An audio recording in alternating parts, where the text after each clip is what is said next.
Both my son and daughter were natural births with a midwife at a birth center. It's definitely not what many would call normal or even cross their minds. I'm not here to discuss which is better, hospital versus midwife. I just want to share with you my experience of the birth of my children.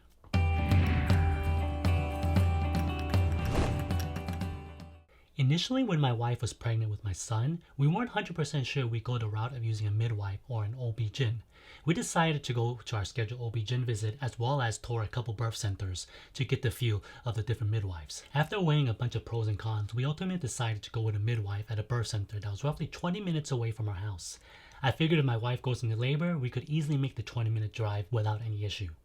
I can't exactly remember when, but I want to say maybe 2 months before my son was born, the birth center got consolidated to a different location due to personnel and rent disagreements. I was a bit worried at first as the location's a bit further, about 30 to 35 minutes away from my house. As I was a first-time parent, give or take, all my knowledge of a woman giving birth is basically from movies and TV shows.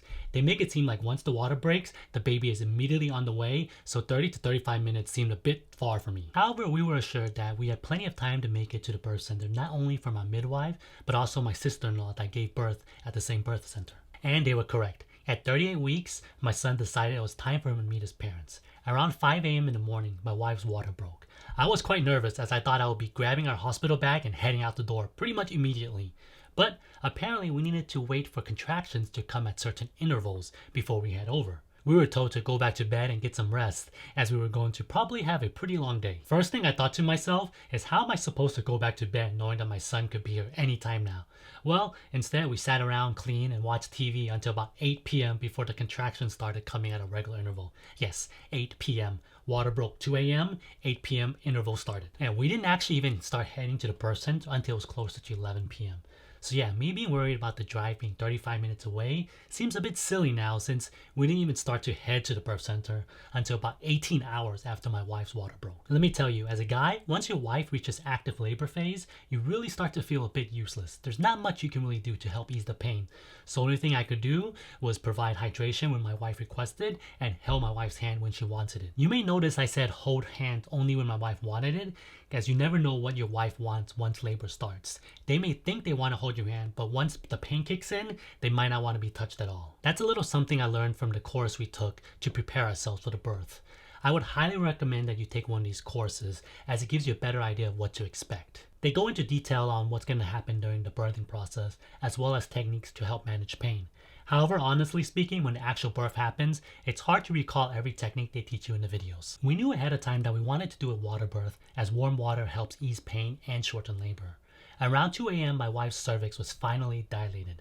Just to reiterate that real life birth in most circumstances is not like movies at all. It took about 21 hours after my wife's water broke before the baby arrived. Something that I found as a dad to be quite a unique experience is catching my son as he's delivered. It's an amazing feeling and not sure I would have had the chance if we'd gone the traditional hospital route. Around 5:30 a.m. or so, mom and baby were ready to head home.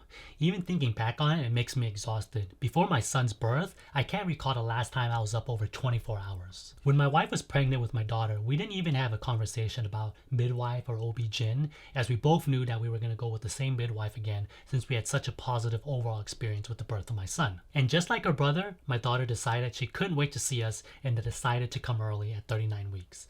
This time around, my wife's water broke a little before 3 a.m.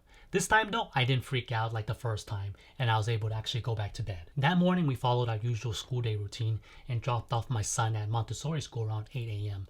Since they say that the second birth is usually faster, we were hoping Adeline would arrive before we needed to go pick up Alistair, but that wasn't the case. Luckily my mom and sister were able to take care of Alistair for us. This time around we headed to the birth center around 3 p.m, but this was before contractions were at regular intervals. Those didn't come until about 5 p.m. or so. Once those contractions started though, things did progress quite a bit faster and my wife's cervix was completely dilated around 6:30 p.m. I know I mentioned it earlier, but the experience of catching my daughter and handing her over to my wife for some skin to skin was amazing. Nothing quite like it. Afterwards, mom and baby were ready to head home around 10 p.m. Of course, we had the option of staying the night at the birth center, but we wanted to go home. At this point, we were missing our son and we just wanted the comfort of our own home. And there you have it, the abridged version of the birth of my 2 children. Overall, the experience was great, and I would recommend it if you're considering a natural birth at the birth center. Let me know down below in the comment section if you have any questions about midwives, birth centers, or water birth. I'm not an expert, but sometimes it's nice to find out firsthand experience versus reading articles online. And I'll catch you next time.